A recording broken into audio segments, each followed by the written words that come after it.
ஒரு பெரிய காட்டின் ஓரத்தில் ஒரு சதிகார நரி வசித்து வந்தது. அது எப்போதும் வேட்டைக்காக சூழ்ச்சி செய்வது வழக்கம். நரி அருகில் இருந்த மேய்ச்சல் பகுதிக்கு அடிக்கடி சென்ற போதும் ஆடுகளை பிடிக்க முடியவில்லை.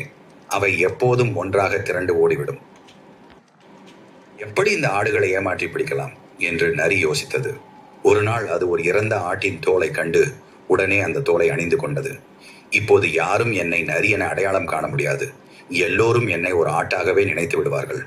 அந்த ஆட்டுத்தோலை அணிந்தபடி அது ஆடுகளுக்குள் நுழைந்தது. ஆடுகள் அதை பார்த்தும் ஒன்றும் சந்தேகிக்கவில்லை. நரி அவர்களோடு மெதுவாக நடந்தது.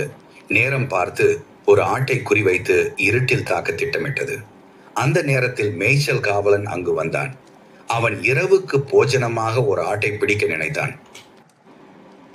அவன் தெரியாமல் நரியை ஒரு ஆட்டாகவே நினைத்து பிடித்து விட்டான். இன்று ஒரு பெரிய ஆட்டை பிடித்து விட்டேன் என்று சந்தோஷப்பட்டான். உடனே தனது கூர்மையான கத்தியை எடுத்துக்கொண்டு அதன் தோலை அகற்ற முயன்றான்.